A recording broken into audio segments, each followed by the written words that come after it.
Isang matagumpay na community outreach program ang isinagawa ng Police Community Affairs and Development Group sa Barangay Payatas, Quezon City ngayong araw.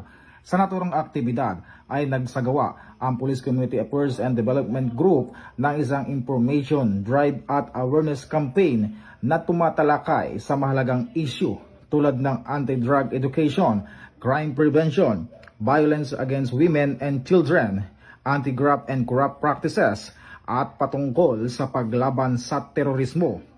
Layunin ng kampanyang ito na mapaigting ang kaalaman ng mga residente sa mga isyong panlipunan at upang mapanatili ang kaayusan sa komunidad. Samantala, aktibo rin nakibahagi ang Payatas Police Station 13 at mga force multipliers sa naturang programa. Layo ng aktibidad na maipadama sa mga mamamayan ang tunay na diwa ng serbisyong tapat at malasakit sa pagitan ng kapulisan at komunidad.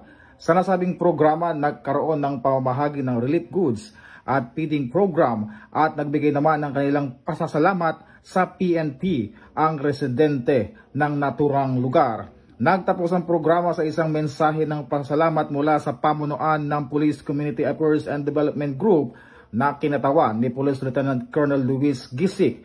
Yung Station 30 natin at ang ating non-government organization na nandito ngayon. So sama-sama po kami sa activities na to para ihatid sa inyo ang holistic approach kung saan matututo kayo at mapapangalagaan ang karapatan ninyo. Ako po si Virginia Sandariando, nakatira sa Phase 3 Lower Empire. Nagpapasalamat po kami sa Philippine National Police at sa PICAG dahil sa seminar na kanilang inutulot sa amin. Maraming po kami natutunan.